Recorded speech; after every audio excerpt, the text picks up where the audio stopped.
Aí eu vou deixar orientações gravadas. Pessoal, é o seguinte, ontem eu fui fazer, ver a chamada de vocês e tava mó confusão. Então, vamos colocar por partes aí, vamos colocar primeiro a turma do oitavo A e depois a turma do oitavo B, mas de uma maneira um pouquinho rápida. Não tem problema misturar, mas tentem agora, já, nesse momento, colocar o oitavo A aí, nome, número e que é do oitavo A, tá? Vamos lá? Boa, Felipe, isso. A turma do oitavo B espera um tempinho e começa a colocar em seguida, tá? Porque ontem eu fui fazer a chamada de vocês, gente, tava uma mistura e tem gente que não entra com e-mail com nome próprio, entra com e-mail de ortopedia, sei lá o quê. Eu fiquei procurando ali na lista, ficou complicado, mas tudo bem. Oi, Sora. Tudo bom? Outro recado importante aí para vocês. Lá no Google Classroom eu criei um campo de tarefa que não é uma tarefa para vocês fazerem necessariamente, tá? Sobre dúvidas das notas do primeiro bimestre. Vocês receberam um boletim aí, a Roseli já entregou para vocês. Então, se alguém tem alguma dúvida sobre a composição da nota, qual foi a atividade, por que da nota, escreve naquele campo, tá? Eu nem vi meu boletim direito. Dúvida. Quem não tiver dúvida não precisa de preencher nada, aquela tarefa vai ser excluída depois do prazo, as dúvidas são para ser tiradas até sexta-feira, então quem não tiver dúvida não precisa escrever nada ali, tudo bem? Entenderam esse campo? Carolzinha, senta direito aí, vai. Para de abraçar o seu esqueletinho. Então, vamos lá. Só para retomar um pouco da aula passada e o que a gente vai fazer a aula de hoje, a gente está falando de valores, atos morais, direitos humanos, ética. Então, hoje a gente vai começar a discutir alguns casos, são casos não reais, tá? Que vão colocar algum tipo de problematização aí, para a gente poder discutir e pensar em algumas questões éticas e morais aí da nossa própria sociedade, tá? Então, o sumário aí do dia 14 de maio, eu vou colocar aqui na tela para vocês, começar a compartilhar. Sumário da aula de hoje, dia 14 de maio, é a existência ética. Coloquem aí no fichário de vocês. E a minha meta do ano, vocês lembram, que era colocar sumário todos os dias, ainda não falhei. Roberta, a primeira vez na vida, tá conseguindo fazer um ano sem um sumário completo. Professora, o que da ética? Bonitinho? A existência ética. Entendi. Tá aí compartilhando com vocês. Você viu, Juliana? Estou colocando sumário todos os dias. Isso aí. Fundamental 2 inteiro. No ensino médio também, porque no ensino médio a gente só fala e pronto, acabou, né? Mas a dinâmica é outra. Mas no fundo eu tô colocando todos os dias. O fit aqui é outro, professora. Oi, Álvaro. O fit aqui é outro, professora. Entendi. Deixa. Então tá. Então vamos lá, pessoal, sobre a existência ética. Como sempre, vou pedir a participação de vocês aí. Então, por gentileza, tá? Podem falar, parar quando vocês quiserem. 1 minuto, eu vou abrir a porta pro meu cachorro que ele tá querendo sair. Só um minutinho.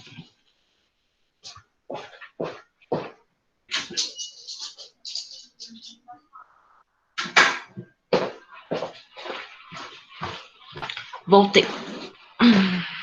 Desculpa, pessoal. Tem um aluno atrasado também. Deixa eu colocar ele pra sala. Isabelle Fuser. Ué? A Fuser não é do nono? Nossa, sala não é. Ela é. Ô, Isabelle, a gente tá na aula do 8º. Oi, Fuser. Gente, Isabelle, sai aí, vai. Por gentileza.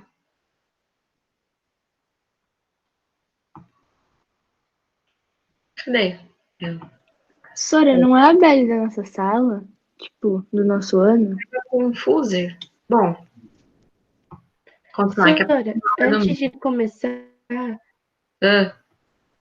Não, eu acho que ela falou que não é ela. Tá. Mas a não, Fuser... mas era ela também, sim. Acabou de sair. Fala. Tá, mas já sei. Antes de começar, é para copiar alguma coisa? Eu aviso quando for. Tá? E, Tá. Carol, se não der tempo de copiar, como a gente só tem 40 minutinhos e uma vez por semana, eu tô colocando todos os slides para vocês lá no Google Class. Aí qualquer coisa você só retoma, você pode imprimir só a parte conceitual e colar no seu fichário, ou então você copia, tá? Então não vamos se...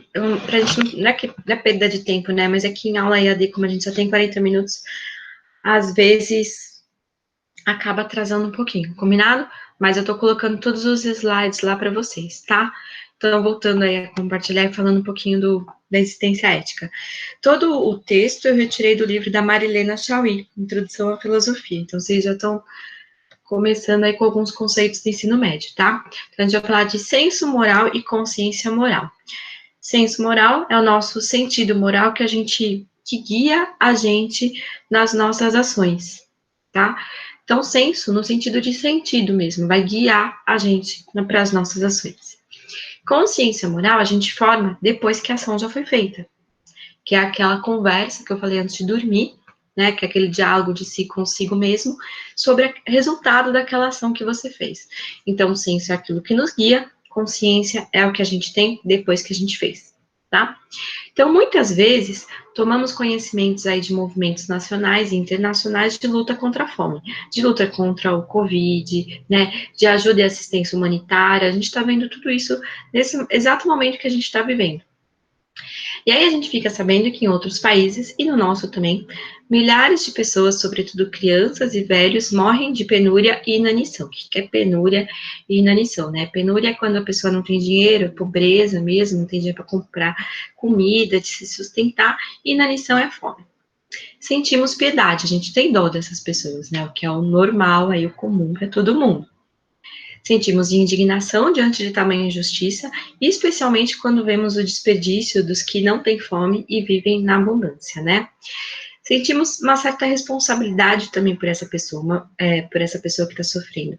E uma das aulas, eu não lembro se foi a Carol, quem foi exatamente, ou se foi a Duda que falou, que tem vontade de fazer doação, mas não sabia exatamente como chegar na pessoa, se a pessoa ia se sentir mal, né? Então, a gente tem esse sentimento de responsabilidade, de como que o outro vai receber isso também, de como que o outro vai reagir. E bacana que vocês, no 8º ano, eu já percebi que vocês têm bastante sentimento de responsabilidade, tá? Pelas críticas que vocês têm feito aí nas aulas. Então, movidos por essa solidariedade de tentar ajudar o próximo, nós participamos de campanha contra a fome, doamos agasalhos, tem diversos tipos de campanha que ao longo da nossa vida a gente tenta ajudar essas pessoas com esse sentimento de responsabilidade. E nossos sentimentos e nossas ações exprimem esse senso moral, que é o que nós sentimos, né? E aquilo que a gente sente, que é essa dó, piedade pelo outro, esse sentimento de ajudar o outro, é o que vai guiar nossas ações, tá? Então, isso seria o senso moral. Aí, quantas vezes, levados por algum impulso incontrolável, por alguma emoção forte, que pode ser por medo, orgulho, ambição, vaidade, covardia, a gente faz alguma coisa que depois sente vergonha, remorso e culpa, tá? Isso é a nossa consciência. Então, aquilo que nos guiou para essa ação foi alguma emoção forte, não foi um senso moral. Foi ali no impulso, né? E isso acaba prejudicando a gente, só que também ajuda na nossa construção da consciência moral. Então, a gente gostaria, nessa consciência moral pesada, quando o sentimento é ruim ali, né? De voltar atrás no tempo e agir de modo diferente. Só que um ato feito não pode ser desfeito, né? O que a gente pode fazer é compreender aquele ato e pedir desculpas. Então, esses sentimentos também exprimem nosso senso moral, né? Porque aí a gente começa a nos guiar através daquela consciência que a gente formou que o nosso ato estava errado. Em muitas ocasiões, ficamos contentes e emocionados diante de uma pessoa cujas palavras e ações manifestam honestidade, honradez, espírito de justiça, altruísmo, mesmo quando tudo isso lhe custa sacrifícios. A pessoa é justa, todo mundo está contra ela, mas ela tem certeza da sua ação e mesmo assim faz. E aí as pessoas percebem que ela estava certa, né? Então, temos admiração para esse tipo de pessoa e desejamos fazer igual. Tais sentimentos de querer fazer igual a pessoa que agiu de maneira correta e admiração também contribuem para a formação do nosso senso moral, tá? Então, o senso moral é aquilo que nos guia, é o nosso sentimento que nos leva a agir de maneira correta, ou por exemplo de alguma pessoa, ou por dó, ou por piedade, ou por responsabilidade. Mas não raras vezes somos tomados pelo horror diante da violência. Chacinas de seres humanos e animais, linchamentos, assassinatos brutais, estupros, genocídio, torturas e suplícios. Com frequência, ficamos indignados ao saber que um inocente foi injustamente acusado e condenado, enquanto o verdadeiro culpado permanece impune. Sentimos raiva diante do cinismo e dos mentirosos, dos que usam outras pessoas como instrumento para seus interesses e para conseguir vantagens à custa da boa-fé de outros. Todos esses sentimentos aí também fazem parte da construção do nosso senso moral, tá?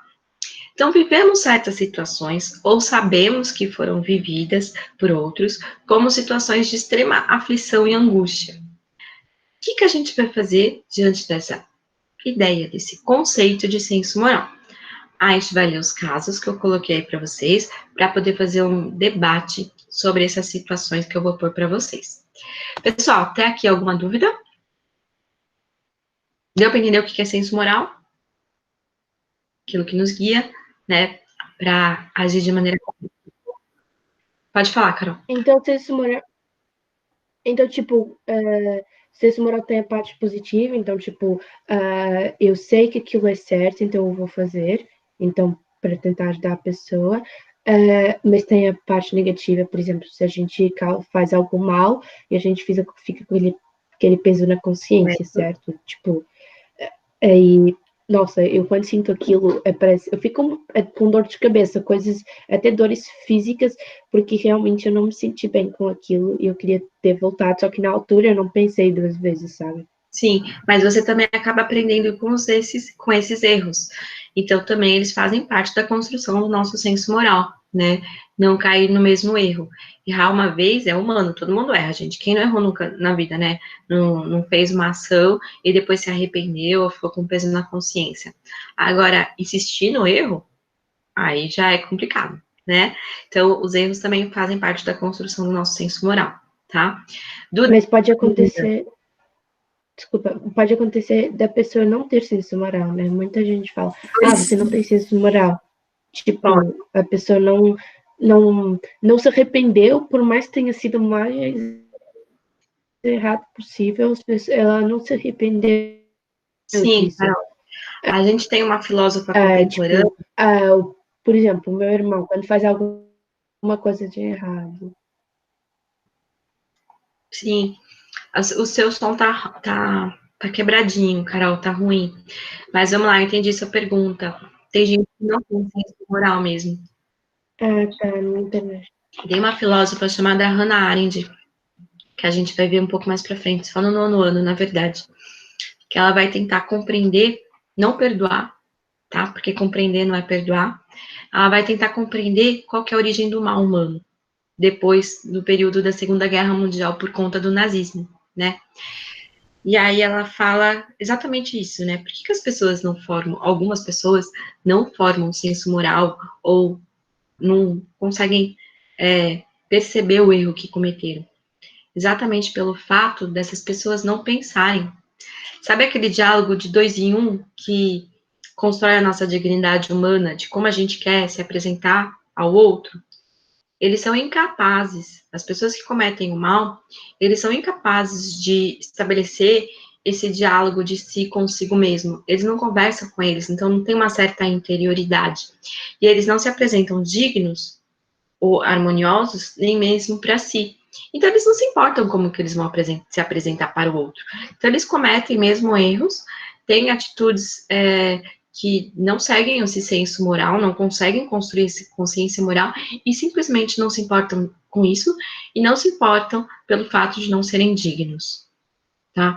Essa é a conclusão da Hannah Arendt, que é essa filósofa contemporânea que vai tentar compreender qual é a origem do mal humano, né? Dessas pessoas que cometem os erros constantemente, mas que não conseguem pensar sobre eles mesmos. E como que ela chega nessa conclusão, que eu acho bem bacana? Ela vai participar do julgamento, né, do braço direito aí do Hitler, que é o Eichmann, né? Pós Segunda Guerra Mundial, ele foge para a Argentina. e ele consegue ser capturado, né, e ele vai ser julgado em Israel.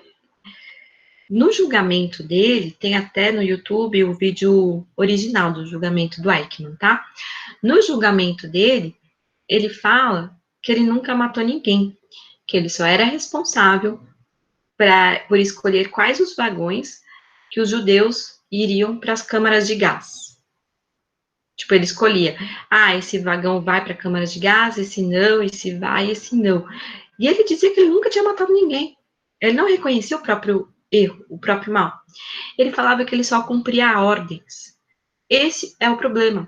Ele só cumpria ordens, ele não pensava por si mesmo naquelas ordens. E ele não conseguia estabelecer aquele diálogo de si consigo mesmo para construir a sua própria dignidade. Então, ele não reconhecia o erro que ele cometia, tá? E aí ela percebeu que a origem do mal é essa incapacidade de pensar, de só obedecer os outros, sem pensar por si mesmo. Deu para entender? Beleza? Sim. Ok. Turma, para resolver esses casos de ética e moral que a gente vai começar a ver agora, eu vou precisar muito da participação de vocês, tá? E a participação é o que mais conta a nota aí, então prestem atenção e vamos tentar discutir dentro das características que são apresentadas nos casos. Nenhum caso real, aí depois a gente vai para casos reais, tudo bem? Peraí que eu parei de compartilhar, né? Calma aí, deixa eu voltar a compartilhar aqui com vocês, senão não adianta nada. Então, vamos para o primeiro caso. O primeiro caso é o seguinte. Uma pessoa querida, com uma doença terminal, está viva apenas porque seu corpo está ligado a máquinas que a conservam. Suas dores são intoleráveis. Inconsciente, geme no sofrimento. Não seria melhor que descansasse em paz? Não seria preferível deixá-la morrer? Podemos desligar os aparelhos ou não temos o direito de fazê-lo?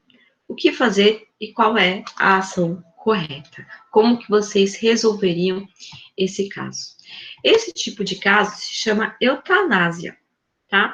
Ela é praticada em alguns países, permitem a eutanásia. Pessoas que estão com doenças em estado terminal, quem está terminando é a pessoa, não é a doença, já me perguntaram isso, tá? Professora, mas se a doença está em estado terminal, a doença não vai terminar? Não, quem vai terminar é a pessoa, ela vai morrer. Não é a doença que vai terminar. E aí, alguns países permitem que os aparelhos, né, que fazem com que aquela pessoa se mantenha viva, sejam desligados para que ela não sofra mais, e nem a família, porque a gente tem que pensar na família também, que todo dia vai visitar, tem aquela esperança da recuperação, mas chega um certo momento, sabe que isso não vai mais acontecer. Então, alguns países permitem. Por que eles permitem? Só para a gente poder pensar um pouco em como resolver esse caso. Eles permitem porque você manter alguém numa UTI custa caro, né? Então, tem essa questão. A segunda questão é que essa pessoa está ocupando o leito de alguém que poderia se recuperar, tá? E tem uma terceira questão, é que algumas pessoas, dependendo do tipo de doença e estado terminal que ela esteja, ela pode fazer a doação de órgãos. Então, tem esses 3 pontos aí para a gente pensar. No Brasil é proibido, tá? Fazer a eutanásia. Em diversos países também é proibido fazer a eutanásia.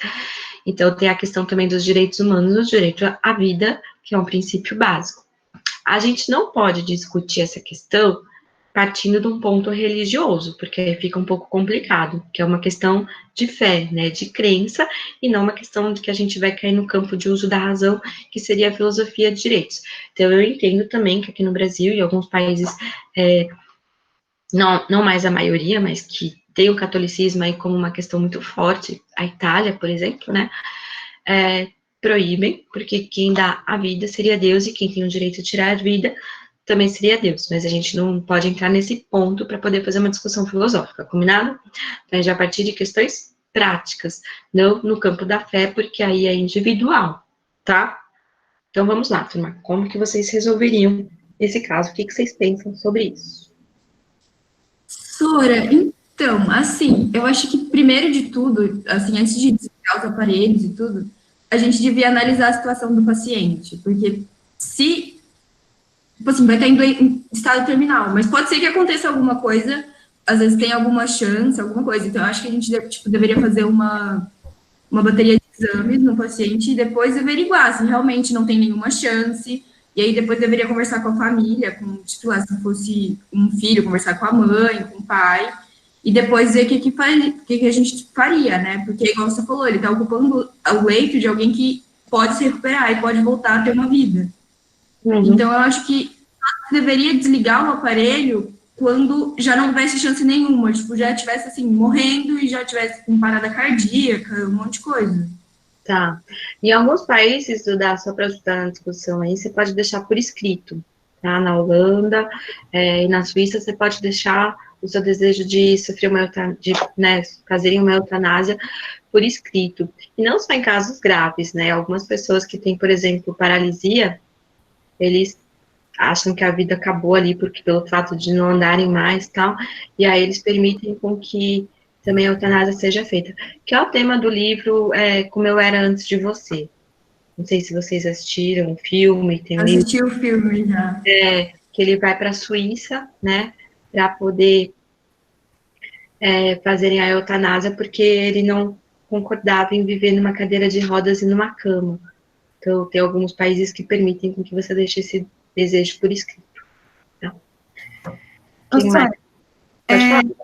Eu acho que isso aí vai muito, tipo, por conta do negócio da família mesmo, né? Da família, tipo, pelo lado da família, a gente tem que pensar que eles vão estar perdendo alguém, mas se for parar por outro lado, eles já perderam essa pessoa muito grande, tipo, que ela nunca vai voltar. Sem contar também que a pessoa, ela tá ocupando o leito, só que muito grande, ela não tá mais sentindo dor, porque ela já não sente mais, tipo, o corpo dela, entendeu? Ela não tá mais no corpo dela. Então, eu acho que esse negócio é mais, tipo, da família se despedir da pessoa mesmo, entendeu? Tipo, dela tá com medo de se desapegar do corpo da pessoa. Então, eu acho que também é que a Duda disse, depende muito, tipo, do que a família vai querer fazer, do que eles vão, do que eles pensam sobre isso, mas se for olhar pelo lado da razão, o certo mesmo seria desligar, porque a pessoa já não tá mais lá. Então, não faz sentido continuar com os negócios, sendo que a pessoa já não sente mais nada e já não vai voltar. Então, Bacana, e sabe? ela alguém. E, Julia, isso no caso extremo, né, de que realmente não tem mais volta. Mas, tipo, de 1 em 1 milhão, 1 bilhão vai voltar, entendeu? Então, é muito pequena a chance. E se voltar, tipo, então, tem uma data, certo? Senão, tipo, os órgãos param, aí vai lá, ainda por cima não dá para doar, então acaba com tudo. Sim, começa a ter falência dos órgãos, sim, Julia, certíssimo. Nossa, que resposta madura, Julia, fiquei orgulhosa de você. Professora, eu acho que, tipo, a pessoa, se ela não tivesse nenhuma chance de vida, assim mesmo, devia desligar, mas devia pelo menos contar pra família, sabe? Tipo, Sim, não falar que se a família quiser ou não, mas tinha que desligar o aparelho, porque, tipo, tá tirando uma pessoa que poderia estar lá e sobreviver, entendeu? sim, Aí, tipo, mas se tivesse chance, eu acho que devia, tipo, deixar um pouquinho mais, mas aí, se não aumentasse nenhuma chance, devia desligar. sim. Só, Felipe, só para também ajudar no debate aí, nenhum procedimento médico é feito em alguma pessoa que esteja inconsciente sem autorização de um responsável, no caso, a família, né? Mesmo que a pessoa seja maior de idade, eles sempre comunicam à família, né? Então, acho que fazer essa escolha junto com a família é um fundamental aí para a decisão de qualquer profissional da área mesmo, tá? Fala aí, Matheus.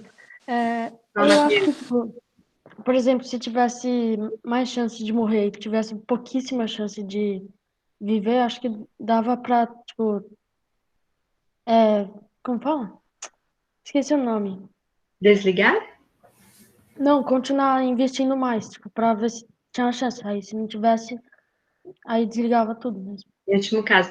Uma vez eu li uma história da questão de eutanásia mesmo, quando eu estava montando o material de bioética para o cursinho, em alguns vestibulares, não sei, para quem for prestar medicina, quem pensa aí, né, ser médico, tem alguns vestibulares que cai bastante casos de bioética para resolver ali na hora, né, esses casos. Aí eu estava montando, então, o material pessoal do cursinho aí do ângulo.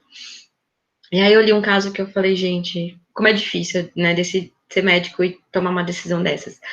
Porque era um caso no Japão, de uma mulher que, aos 22 anos, recém-casada, sofreu um acidente de carro e estava inconsciente desde então, há 18 anos. Ela estava 18 anos inconsciente, né? E o marido dela, pelo fato de estar casado com ela, ele não podia se divorciar enquanto ela estivesse inconsciente. E ele já tinha uma outra família, ele esperou ela por muito tempo. Mas depois de 18 anos, ele casou novamente, né? E teve filhos com essa outra mulher. Só que ele não podia casar com ela legalmente, porque ele era casado com uma outra que estava inconsciente. Então, ele entrou na justiça com pedido de eutanásia, porque ela já estava há muito tempo sofrendo também, e autorizaram. Lá você pode pedir essa autorização ou não. E aí, no dia, ele foi se despedir e tal, a família também. Só que a mãe dela percebeu que o dedinho estava se mexendo, e eles estavam conversando com ela. E aí, ele entrou com pedido para não fazer mais. E deixou. Né, resolveu não casar mais com a outra. E depois de mais 8 anos, ela começou a voltar. Então, claro que não totalmente, né? Mas não em estado vegetativo. Ela tinha consciência do que estava acontecendo em volta dela por 18 anos. Enquanto ela estava. Né? Tipo, eu acho que a pessoa, essa pessoa que é 1 em 1 bilhão, entendeu? Porque a chance dela não voltar em 18 anos é gigante. Muito provavelmente eu teria pegado ela muito antes. Sim, né? E o corpo começa também a ter questões de circulação, de várias questões. E assim, daí eu fui pesquisar para ver se tinham outros casos iguais, né? Parecidos. São raros, tá?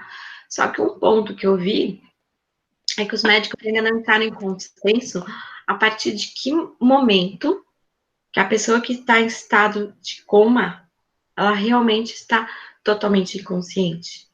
Né? Ela não consegue mais voltar. Eles não conseguem entrar num acordo sobre isso, né? Porque cada ser humano reage de maneiras diferentes a determinados estímulos médicos. E cada corpo é único. Isso aí é mais na área da neuro, então, tipo, como o cérebro é um órgão que ainda não é muito estudado, tipo, ele é inteiramente área nova, tipo, ele não tem aquela determinação, tipo, não, passou 3 anos, já posso ligar porque ele não vai voltar, não sabe?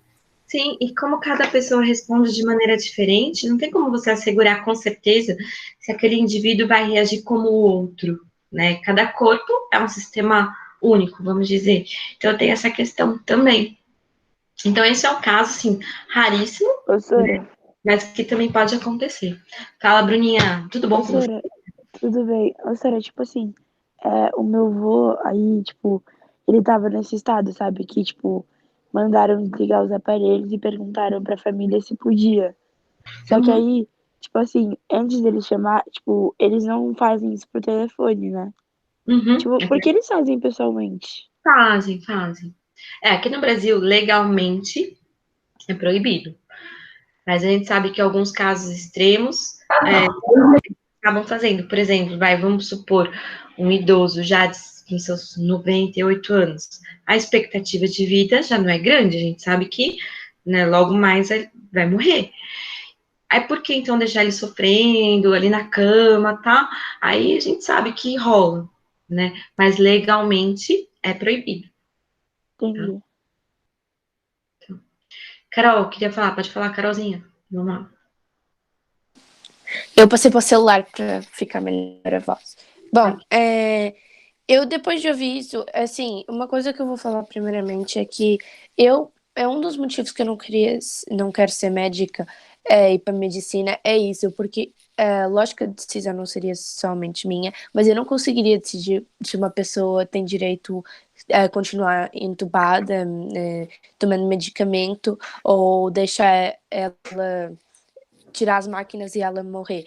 Eu não conseguiria fazer uma escolha assim. Então, assim, e também eu acho que as pessoas, elas, mesmo sem, não devem continuar vivendo ou não vivendo pelo dinheiro que tem. Então, quando falaram, estar na UTI vale dinheiro, eu acho que, tipo, esse tipo de pessoas que ficam, assim, entubadas e tal, elas não deveriam, eu acho, ok, tá ocupando um lugar de uma pessoa, mas eu acho que elas também não podem, por causa do dinheiro a gente não consegue mais pagar, então ela vai ter que morrer. Acho que não é uma escolha legal, sabe? Tipo, porque ela vai morrer por causa que a família não tem dinheiro ou ela não tem dinheiro. A escolha da vida não é para ser feita por dinheiro, sabe? Porque quem é rico e tá com uma pessoa em coma consegue deixar ela viver até o resto da vida. Mas quem não tem dinheiro vai deixar a pessoa morrer porque não tem dinheiro, entendeu? Acho que não... Primeiro, começando por isso, porque principalmente um dos direitos é direito à vida, né? Então, e o direito à vida não é medido pelo dinheiro que a pessoa tem. Então, eu não consigo. Eu não sei se eu conseguiria responder essa pergunta, deixar ela morrer ou não. Acho que talvez uma pessoa mais velha, porque ela já teve toda a chance de viver, mas também a gente não pode dizer, ela já viveu o que tinha para viver, vai morrer. Também é isso, entendeu? Eu não consigo responder essa pergunta. Eu não tenho essa capacidade. Pessoal, o Enzo e depois a Giovana também quer falar. Vamos lá, Enzo, e aí depois a Giovana. Assim, tá, a pessoa tá com, não sei, 98 anos, ela tá prestes a morrer. Na sua opinião, assim, eu pensei, tá, é melhor morrer uma pessoa do que morrer duas, porque tem outra pessoa que pode viver, só que se ela não vier para o hospital, ela pode morrer. Seria meio que egoísta pensar assim. Tipo, melhor morrer uma do que morrer duas. Mas por que no caso a outra também morreria? Desculpa, não entendi, Enzo.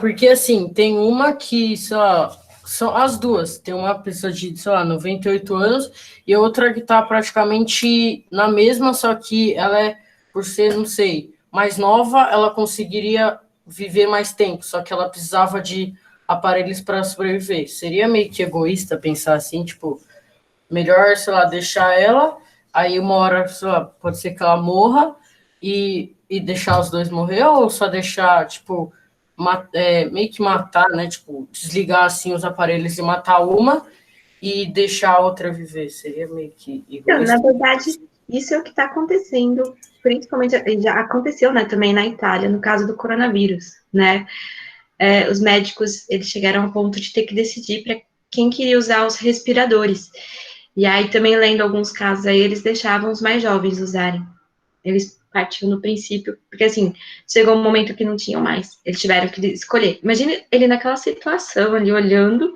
quando você olha no olho, quando você olha a pessoa, fica muito mais difícil, né? É fácil a gente discutir aqui, que a gente não tem a presença da pessoa que precisa. Mas eles chegaram a esse ponto de ter que escolher pessoas que iriam sobreviver, e eles escolhiam pela idade. Nessas situações, a gente pensar, não é questão de egoísmo, é questão de necessidade, de falta de equipamento mesmo, né? Então, eu acho que nenhum médico ia escolher por uma questão de egoísmo, não tem como a gente chamar isso de egoísmo, mas sim de necessidade ou falta de equipamento. Então, eles escolhiam pelos mais novos. Triste isso, né? Então, mas acontece. Tem uma amiga minha de um grupo de bike, de ciclismo feminino que a gente tem, ela é médica, e ela é nova, muito mais nova que eu, ela nem se formou ainda, né? Tá no último ano de medicina, e ela é pneu, fazendo especialização. E ela trabalha no Hospital Público do Capão Redondo, gente, que é uma área, uma comunidade ali um pouco complicada, uma situação complicada. E ela falou, há umas 2 semanas atrás, que ela saiu do hospital, ela saiu chorando, porque o último respirador já tinha sido usado, e ela sabia que o próximo médico que estava entrando no lugar dela, né, que tinha terminado o plantão dela, ele ia ter que escolher os próximos pacientes que chegassem. Então, a gente está vivendo essa situação. Não tem como responder, assim, é bem complicado como que fazer essa escolha. Mas não chamar de egoísmo, acho que é mais necessidade, tá? Agora é a Gi. Vamos lá, Gi. Assim, tipo, sabe a Carol, quando ela disse que, tipo, não se tornaria médica porque ela não queria dessas notícias tristes? Uhum. Minha mãe, ela fez medicina e ela fez 1 ano de residência de cirurgia. Uhum. Só que ela, tipo, não queria mais fazer. Ela, tipo, largou a residência de cirurgia no meio, porque ela falou que não conseguia dar, tipo, essas notícias tristes. Aí ela foi para algo mais alegre, né, que foi obstetrícia. Porque ela dizia que ela saía da sala, chorava, tipo, no corredor, e aí, tipo, ela tinha que ainda voltar e, tipo, contar para os familiares. Ela disse que não gostou, não. É muito complicado. Essa parte. Tanto é que a faculdade do Hospital Albert Einstein, rapidinho, trabalha muito com essas questões emocionais do médico, né? De um médico mais humano, porque é muito complicado mesmo isso, né? Pode falar, terminar, Gi. Aí, história, tipo, que o Enzo falou, tipo, que dos respiradores, tipo, que você também complementou, tipo, eu vi um caso que, tipo, os velhinhos mesmo, que, tipo, estão sabendo que eles precisam decidir um respirador entre uma pessoa mais nova e uma mais velha. Eu vi uma reportagem falando que, tipo, uma moça idosa, ela, tipo, deu o respirador para uma moça mais jovem, porque ela falou, tipo, eu já vivi o bastante, essa daí nem deu tempo de viver. Mas, tipo, pelo que eles estão dizendo, eles avaliam, né, tipo, quem tem melhores chances. Nesse caso, foi o contrário do egoísmo, né? Ela conseguiu se colocar no lugar do outro para poder Ô, Sora, fazer a escolha, né, pelos médicos. ô, Sora, Fala, Bruninha. Tinha alguém depois da Gi, mas pode ir falando, Gi, eu vou ver aqui no chat. ô, Sora, tipo assim, e se alguém, sei lá, vamos supor, se mudar para outro país, é velhinho, aí, tipo, tiver sozinho, e, tipo, a família, assim, sabe, não tem muito contato com a família, e tiver nessa situação, o que os médicos fazem? Boa pergunta, Bruna. Cara, eu acho que eles Eu vão não atrás da sei família responder, eu teria que se tiver pesquisar. em outro país, entendeu? Eu acho que tipo, eles vão. Depende do país, Bruna. Então aí eu teria que pesquisar para te responder, né? Mas eu acho que o velhinho idoso nem precisava de mudar de país. Quantos idosos nossos também não são abandonados e moram próximos da família e não são visitados, né? Mas aí eu tenho que pesquisar para te responder, Bruna, o que acontece nesse caso. Tá bom, Sora. Fala, Julia. Ô, Sora, sobre o negócio que a Bruna disse, eu acho, tipo, que eles vão atrás da família, tipo, tentando achar números e pessoas, assim, ligadas entre eles, para ter pelo menos, tipo, uma assinatura ou alguém falando que pode fazer algo, entendeu? Sim. Mas sobre o que a Giovana disse, eu quero ser médica, eu, tipo, desde sempre, desde que eu era pequena, assim, eu sempre gostei desse negócio, tipo, de maleta de médico, desde pequena eu pedia pro meu avô trazer maleta de médico pra mim e tal. Aí, um dia desse eu tava conversando com a mãe, tipo, nossa, mas deve ser muito ruim eu pensar, tipo, cara, por exemplo, eu fui operar um bebê e eu pensei, tipo, meu Deus, eu tirei a vida de uma criança, entendeu? Ela não sabia nem falar ainda. Só que se eu for parar pro outro lado, sim, tem essa chance, mas também pode ter tido a chance que você conseguiu salvar a vida do bebê, entendeu? Então, eu acho né? Então, eu acho que, tipo, tem aquele ponto ruim, mas também tem aquela alegria de quando você pensa, tipo, meu Deus, eu consegui salvar a vida dessa pessoa, ela vai conseguir agora continuar vivendo. Então, eu acho que também, na faculdade de medicina, eles devem ter um preparo psicológico gigante, né? Tanto que, tipo, eles devem falar, meu, é normal se a pessoa, tipo, você está tentando assim e acaba morrendo, porque você tentou o máximo que você pode, entendeu? Você não pode ficar se punindo por algo que você tentou o máximo possível para fazer. Eles estão focando bastante na questão da inteligência emocional, sim. Pessoal, vocês acreditam que a nossa aula já acabou? Pois é. E aí, já. E a gente tá muito rápido a nossa aula, pelo amor de Deus. Sério, a sua aula e a de biologia passam muito rápido. Mas, podia ficar o dia inteiro falando sobre essas coisas. Também. Eu dava mais uma. Troca a tela com a Lloyd, tira pra tela dela. Eu posso ficar com vocês. Eu tô com medo da aula da Lloyd. Pessoal, uma ótima... Eu fiquei com medo da resposta. Sônia, olha, a gente tem 10 minutos entre as aulas. Fica só mais 5. Não, mas eu tenho